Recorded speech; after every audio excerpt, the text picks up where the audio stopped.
बूढ़े दंपति का अनमोल रिश्ता, दिल छू लेने वाली कहानी। यह दर्द भरी कहानी एक नर्स के नज़रिए से आपको सुना रही हूँ।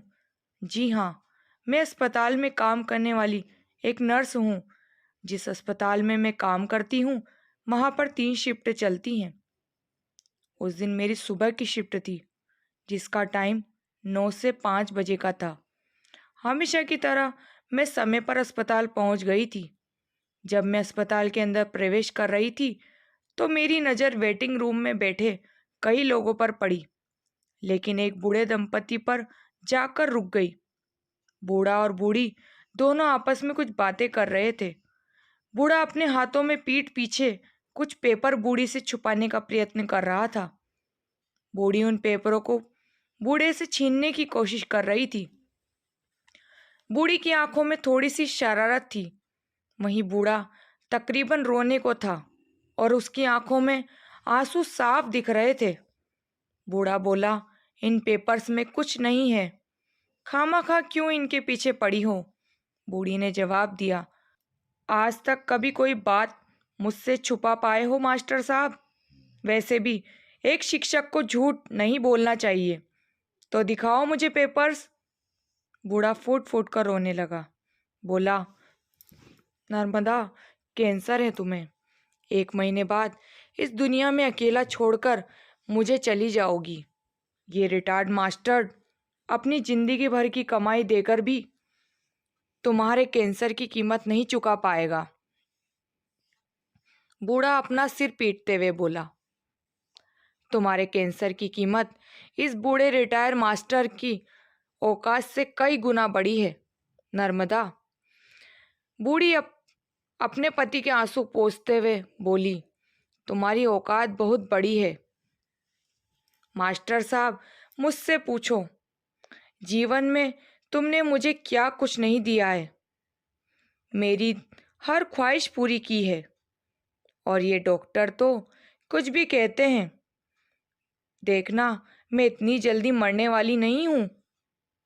कैंसर के असहनीय दुख से गुजर रही बूढ़ी अपने पति के दर्द को कम करने की कोशिश कर रही थी। वो अपने पति को गले लगाकर कह रही थी कि अभी तो मत रोइए, अभी तो मैं जिंदा हूँ। मैंने अपनी आंखों के सामने सैकड़ों मरीजों को देखा है।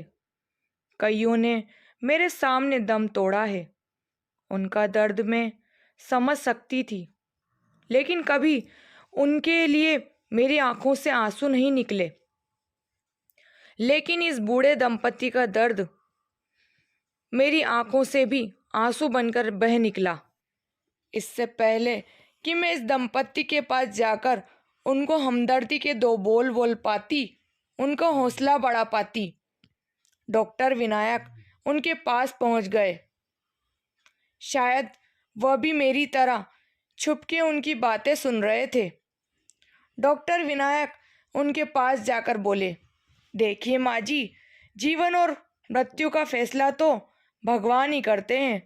हम डॉक्टर्स भी सिर्फ कोशिश ही कर सकते हैं, और मैं पूरी कोशिश करूँगा कि आपको इस बीमारी से अलग कर सकूं। तब बूढ़े ने हिचकिचाते हुए कहा, लेकिन इसका इलाज? तो इससे पहले कि वो अपना वाक्य पूरा कर पाते, डॉक्टर विनायक बोले, आप उसकी चिंता मत कीजिए, इसकी जिम्मेदारी मैं लेता हूँ। बूढ़ी ने डॉक्टर विनायक से पूछा, लेकिन आप ये सब क्यों करेंगे? डॉक्टर ने कहा, मैं तकरीबन 12 साल का था जब मेरी माँ इसी बीमारी का शिकार हो गई थी, और मैं तब बेबस और मजबूर था। उन्हें बचाने के लिए मैं कुछ कर न सका। तभी मैंने ठान लिया था कि मैं डॉक्टर बनूंगा और इस बीमारी से हमेशा लड़ता रहूंगा।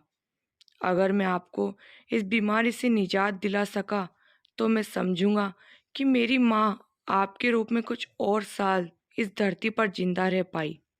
मुझे नहीं पता डॉक्टर विनायक उस बूढ़े के कैंसर को इलाज करके हरा पाए या नहीं, लेकिन उस दिन मैंने दोनों बूढ़े दंपत्ति की आंखों में देखा था। डॉक्टर विनायक ने उनकी आंखों में पहले दिख रही निराशा को जरूर हरा दिया था। और उसमें एक आशा की किरण जगा दी थी।